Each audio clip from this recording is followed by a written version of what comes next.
So we have this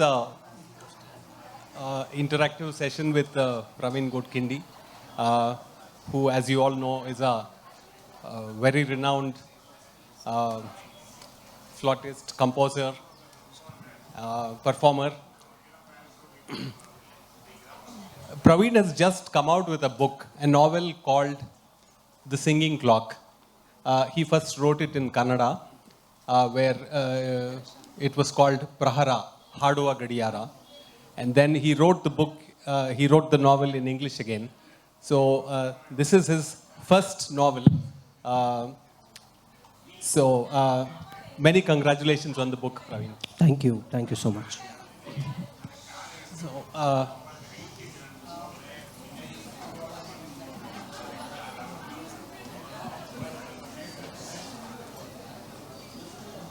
yeah. So, how did you decide to write a book? Because it's not very usual for classical musicians to attempt fiction. Why did you decide to write a book, and why did you decide to write a novel? Basically, it all happened during the COVID when I didn't have much to do. So I was thinking of promoting classical music through different means. So I performed 101 ragas on the flute, just so that people get to know different ragas. Apart from the regular 25-30 ragas, there are several other ragas. And similarly, when I was thinking, I came up with this story. And I was watching a lot of OTT web series, and I thought there's something pertaining to Indian classical music should be there. So I basically wrote this script for an OTT, but that's a different matter that they didn't accept it. They didn't want it. So then I converted that entire script into a novel. Right. And all the experiences that I had with my gurus, my father, and all the musicians, the legendary musicians that I spent time with, and all the experiences that my father shared with me about the times in the 50s, 60s when classical music was in a different state than what it was now. Mm-hmm. It is now. So all those experiences, I just thought of putting it on paper so that people can appreciate what goes through. Right.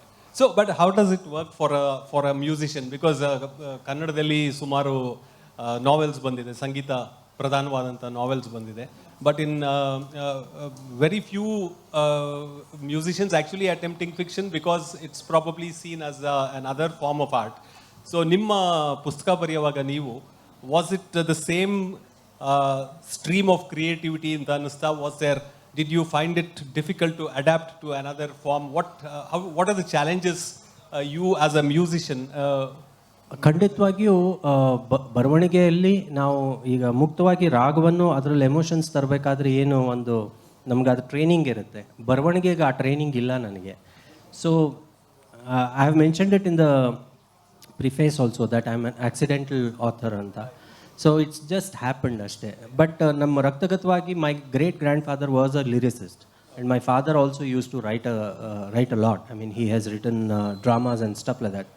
So somewhere I think I had it in my genes. So my uncles are good authors and writers. So I think once I started writing, then I started enjoying it myself. And vishaya gottittu. What I had to write, I knew. But maybe I was not very successful in conveying it, but I did my best. That's what I want to say. So yeah, I mean, you actually bring a very special, special skills to the table. You are an engineer, you are a musician, you are a composer, and then you are now a novelist, right? So it's many things. But the premise of your novel is that, in Hindustani music, there is a certain system. That is, certain ragas have to be played at certain hours of the day. So, adanna prahara anta classify ಮಾಡಿ. The book is called Prahar, The Singing Clock in English. So, it's Prahar and not Prahar, which is, Prahar is a unit of time, whereas Prahar is a strike, a raid. So, the book is Prahar. A day is classified into 8 Prahars. 8 Prahars. Each Prahar is of 3 hours. Each prahar being of 3 hours. So there is this convention in Hindustani music that you have to sing certain ragas during a certain prahar and not at other points of the day. So is this a personal conviction? And so the idea probably is that the music reflects the time of day. Yeah. But then there are so many other factors. It could be where you are placed, it's time and space, and maybe there's an audience like this, which literary lovers of literature and lovers of music. How do you read the mood of something, and how do you pick a raga? See, this is basically a convention that we are following. Like when we are taught also in Hindustani, we are taught as morning ragas, afternoon ragas, midnight ragas, and so on. So we are all following a convention, but sometimes, when we are in an auditorium or when we are in a studio, then these factors don't matter. So we perform a evening raga in the morning, and sometimes there's a request from the audience, so we have to accept it. But my theory in the book is that this is set in the 60s. So the main character, he builds a clock which sings by the hour. So every hour it sings the raga pertaining to that moment. That is the main theme of the novel. So that's why it's a singing clock. And the book transfers all the difficulties that he faces, because back then there were no recording methods, no CDs, no MP3s, nothing. So it was a pre-internet and pre-digital era in Yeah. many ways. So you had to do it mechanically using Jukebox. and you had to use 78 RPM records, Record which could players, play yeah. something for 3 minutes. So I think the novel is set in an era when these things were way more difficult than they would be today.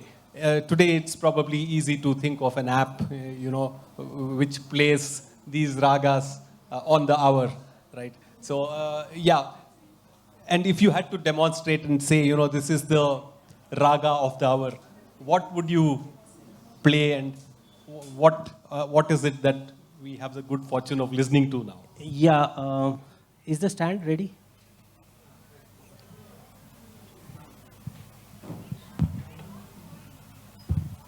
Now, since it's drizzling since morning, and it's more like a monsoon time, I would play a monsoon melody, a malhar, for a brief moment.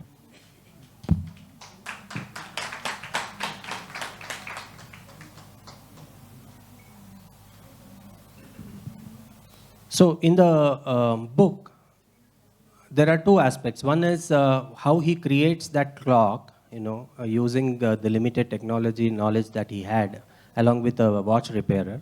And the other aspect is how raga heals. So doctor employs this clock in a hospital to treat his patients. And so what happens during that time? And there are several characters. So there's a little bit of romance, there's tragedy, there's comedy, everything. I just try to make it a good read from my end. Yeah.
Thank you. That was lovely. Yeah. Uh, let's look at your characters. So you have a very interesting mix of characters in your novel. Yeah. And there's a standoff between two great musicians. Yeah. As the book opens, and there are there are other characters. There are two students, Anand and Rashmi, and there's a budding romance between them. And they are trying to overcome caste barriers. And there is Shrivani, the singer, watchmaker Zamir, and there's a neurologist called Dr. Manohar. Yeah. So, did you base these characters on people you knew, or did you create them to actually tell your story? See, I have been a student and now I am a guru. So I have seen different characters. I meet a lot of organizers, a lot of accompanying musicians, a lot of gurus. And so these characters are a combination of the characters that I have seen in real life. And several characters are real life characters, like the Otto Joshi that I've mentioned is a person who lives here in Bangalore. All his life he did was he ferried the singers from the hall from the hotel free of cost. He just wanted to play the tanpura behind the vocalist. That was all he wanted. So I used the same character in my book. So there are people who are dedicated, completely to classical music. So all these characters, in fact, the main protagonist is also a person, a combination of several gurus that I've come across, several legendary musicians who had a particular thought process. For example, in the book he says that, I won't teach you unless you have the sanskar of classical music. That person is an expert of Mohammad Rafi songs, but this guru says you have to forget all the film songs. You have to completely devote yourself to classical music. So those were the times when the gurus were like that, They would say, for 2 years, you just have to serve me. You just have to fetch water from the well and keep the Gurukul clean and neat. You just listen to while I'm singing or while I'm teaching. After 2 years, let's see. Right. So these are all characters that I have come across during my childhood. So, And this idea of a singing clock, was there an experiment that you witnessed, or was this something you thought that was worthy of exploration, an idea worthy of exploration, or was there somebody who was actually doing this? not that I know of, but I myself had seen a clock in Salarjung Museum, which the cuckoo clock. At every hour, a small tiny man used to come out and hit the gong and go back. And that was, what was stuck in my mind from my childhood days. So I thought, why not make it a singing clock? And this protagonist always believes that, raga has the power to heal, nurture, and soothe and inspire and all that. So his idea was that this clock should be in every house in India. So that's why he built it. So this thought process of taking classical music to every household is also my idea. That is what I've been doing all my life with my flute. Right, right, yes. So this singing clock was an extension of the same thought. Right. So like when he tries to do it, the guru, he runs into a lot of skepticism. Yeah. Cynicism. Many people think it's a foolish idea. Yeah. And then also there's a hidebound bureaucracy that doesn't really care about what he's doing. He goes to a public sector factory, an undertaking, and then pitches the idea to them, and then they don't care about it. They don't care about it. So eventually he's so frustrated with the world that he becomes a recluse. Yes. Right. So and then eventually he gets help from other people to build this clock. Yeah. So one thing that you said about this guru, when Anand, I think, goes to him and tries to learn, seeks to learn from him, ಯಾವುದೋ ಒಂದು ಚಿತ್ರಗೀತೆ ಹಾಡ್ತಾನೆ ಅವನು. The guru is so angry and he actually almost throws him out. Yeah. So ಇದು ಯಾಕೆ ಹಿಂಗಾಗತ್ತೆ ಅಂತ, because when we talk about something like classical music, we see it as something that's so severe and strict. And why do we look at classical music this way, and why this rage against music that's not classical? ಆಗಿನ ಟೈಮ್ನಲ್ಲಿ ಗುರುಗಳದ್ದು ಹಾಗೆ ಇರ್ತಾ ಇತ್ತು, because ಅವ್ರ ಅಪ್ಬ್ರಿಂಗಿಂಗು ಹಾಗೆ ಇರ್ತಾ ಇತ್ತು. You know ಅದೇನೆಂದರೆ see the gurus, I am not like that for your kind information. I am very open because I do a lot of other stuff. But it's like a puja, you know. When you are doing a puja, you give the best to the god, right? So it has to be pure. So classical music for them was like a homa or a havana. So ಅಷ್ಟು ಅದರಲ್ಲಿ purity ಅವ್ರನ್ನ ಇಟ್ಕೋಬೇಕು ಅಂತ, ಸ್ವಲ್ಪ ಶ್ರುತಿ ಶುದ್ಧತೆ. And when you say komal rishab it of Todi, it should be komal rishab of a Todi, which is different from the komal rishab of Marwa. So if you have to understand that, then that much of sadhana has to be there. So if your attention is divided between different genres of music, then you wouldn't be able to do justice. This is right. What the thought process of gurus had then. Right. Yeah. So where does this thought come from, that particular raga has to be sung only at a particular time? I think we have looked at some texts, like a text that is attributed to Narada Muni, but which is dated between 7th and 11th centuries, I think. So, I mean, we imagine Narada to be much older than that, but there's another text called Sangeeta Ratnakara. Sangeeta Ratnakara, Sangeeta Martanda. There are several treaties where this particular aspect has been mentioned. The relation between time of the day and the raga. Right. So that was what was Bhatkandeji developed and gave us a chart later on. The thought classification, which is probably about 100 years old. Yeah, probably. But if we are looking at texts like, say, Narada Muni's text or Brihadeshi, Matanga Muni, these are all, they all predate what we now understand as Hindustani music. Yeah. So they probably were talking of a form of music that we are not familiar with today. It could be closer to Carnatic music for all we know. Yeah. But the thing is, Carnatic music does not believe in this theory that you have to sing a raga only at a particular time of the day. How do you explain this paradox? Yeah, as I said, see, the whole thing is about convention, right? So what the present day Hindustani music itself is a fusion. Because originally in northern India, there was only Haveli Sangeet and Drupad Sangeet. So after the invasions of Mughals, they brought their music and a combination of Kol, Kabal, and what is Qawwali now. It is a combination of all that, and Amir Khusro played an important role in bringing about the changes in the form of music. And then this present-day Hindustani form of Khayal emerged. So when all this happened, several of the Shastras that were already written about the time theory and the bhava in a raga and the Shrutis, the 22 Shrutis, they crept into this Khayal. So it was like a balance somehow, and it was then passed on from generations as a convention.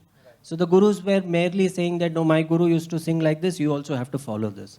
But somewhere we lost the logic in between. Right. But definitely, when I look at it as a classical musician, I definitely find that most of these shastras have a bearing on the mind, on the human body. Mm-hmm. So the Komal Rishabh and Shuddh Madhyam in the morning makes sense. Mm-hmm. Right. So let's maybe look at two ragas.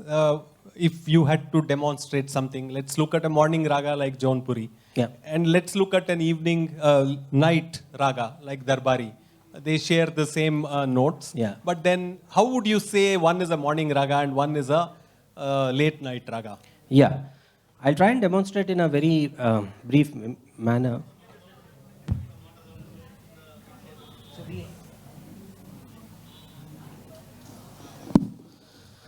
So both these ragas, as you mentioned, Jaunpuri is a morning raga and Darbari Kannada is a late night raga. They have the same set of swaras. But of course, we'll need a lot of time to establish the mood of the morning raga and the night raga, but I'll try my best. Jaunpuri in the beginning.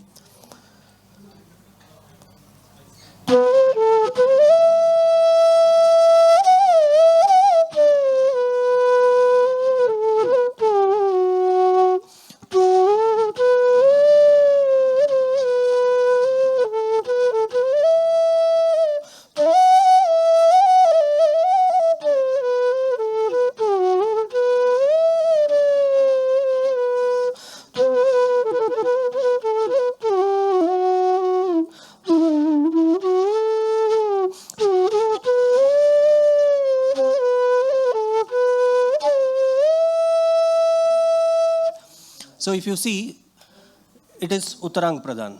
So it's like a morning, so you are more energetic, and so the swara suggests that. Whereas the night raga, Darbari Kannada,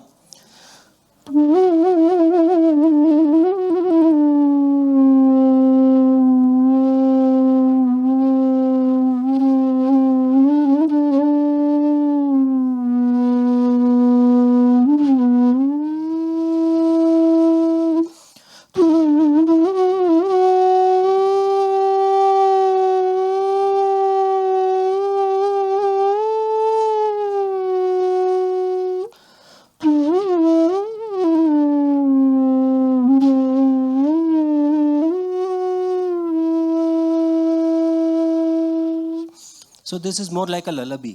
It makes you sleep, right? So that is the difference. That is the way the ragas were treated. Right. So when even when the ragas share the same notes, Yeah. there is a particular way of approaching the raga. Exactly. So the ones that soar upwards are classified as morning ragas. Yeah. And the ones that sort of wind down and then pull you down towards the lower octave, these are classified as night ragas. More or less, yeah.